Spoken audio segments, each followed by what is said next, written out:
গান বাদ্যযন্ত্র গিটার তবলা সব মুসলমানদের জন্য আল্লাহ হারাম করে দিয়েছেন। কথা বলে ঠিক কিনা?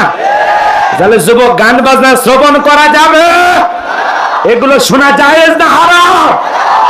একটা গান 10 বার 20 বার শুনে মানুষকে প্যান প্যানি বন্ধ কর, বন্ধ কর, কিসের বাদাম ফাইটে শেষ, চুপ, কথা কয় না? আছে না নাই?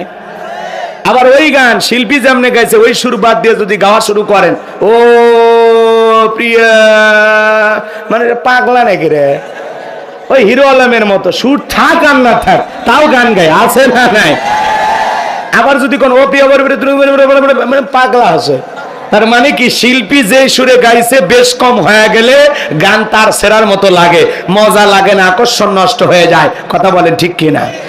কিন্তু কোরআন এমন একটি কিতাব, জোরে পড়লেও মজা লাগে, টেনে পড়লেও মজা লাগে, মাঝামাঝি সুরে পড়লেও মজা লাগে। কোরআনের আকর্ষণ কিয়ামত পর্যন্ত নষ্ট হবে না।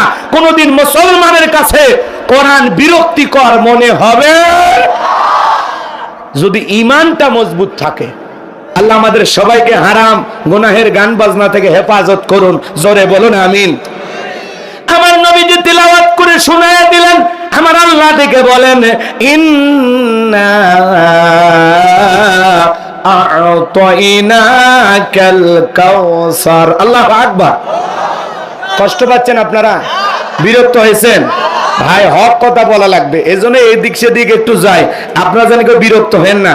আজকে হক কথা বলা কঠিন, কথা বলেন ঠিক কিনা? পরিবেশ যেমনই হোক হক কথা বলা লাগবে। এখন উচিত কথা যদি কই পিঠের উপর দিয়ে যাবি মই, এই আনন্দে কিছু লোক কিনা খাবে বগুড়ার স্পেশাল দই। সত্য কথা বলতে হলে যেতে হবে কারাগারে, এমন আতঙ্কবাজ বাংলার ঘরে ঘরে। তবুও সত্য বলতে চাই, দুনিয়ার জালেমদের করি না ভয়, আমি ইসলামের দুশমনদের করি না ভয়।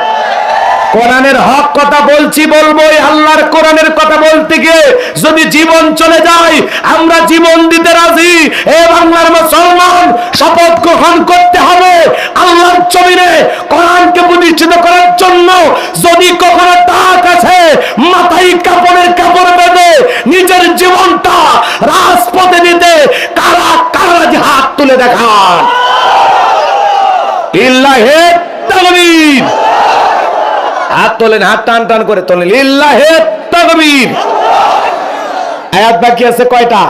3টা। কথা মনে আছে? মেয়েটার আংটির কথা মনে আছে? ভুলে গেছেন মনে হয়। রাসূলের ছেলে সন্তানগুলো এই দুনিয়ার জমিনে কেন জীবিত থাকলেন না? কি সেই 3টি কারণ জানার দরকার আছে না? না, যদি সময় লাগে দেবেন তো ইনশাআল্লাহ। হাত সোজা করেন, ওই যে মাঝে মাঝে হাত বেঁকা করে তুলেছেন, 2 হাত সোজা করেন, 2 হাত সোজা করেন। আমার আল্লাহ পাক ডেকে বলেন, ইন্নাল্লাহা আশতারা মিনাল মুমিনিনা আনফুসাহুম ওয়া আমওয়ালাহুম বিআন্না লাহুমুল জান্নাহ। আমার আল্লাহ ডেকে বলেন সূরা তাওবার 111 নম্বর আয়াতে, নিশ্চয়ই মুমিন বান্দাদের জান মাল আমি আল্লাহ ক্রয় করে নিয়েছি, বিনিময়ে দেব জান্নাত। বলেন সুবহানাল্লাহ। তাহলে বলেন তো বাজান, আপনার আমার জীবনের মালিক কে? এ জামালপুরের যুবকেরা ভালো করে বলো তো, এই জীবনের মালিক কে? প্রেম করবার প্রেমিকাকে পার্কে নিয়ে যা ডায়লগ দিবা, এ জীবন তোমার, তুমি শুধু আমার। ওরে হাইব্রিড যুবক, এই জীবনের মালিক কে? আপনার আমার সম্পদের মালিক কে? আল্লাহর দেয়া জীবন, আল্লাহর দেয়া সম্পদ আল্লাহর পথে খরচ করতে রাজি আছেন তো মুসলমান? রাজি আছেন তো ইনশাআল্লাহ? রাজি আছেন তো ইনশাআল্লাহ? বাম হাত নামান, শুধু ডান হাত তুলে রাখেন, শুধু ডান হাত। আল্লাহ রাব্বুল আলামিন বলেন, ইল্লা সাহাবাল ইয়ামিন ফি জান্নাতি ইয়াতাসাআলুন। ডানপন্থী যারা জান্নাতের বাগানে থাকবে তারা বলুন সুবহানাল্লাহ। ডানপন্থী যারা আল্লাহর প্রিয় তারা বলুন সুবহানাল্লাহ। সম্মানিত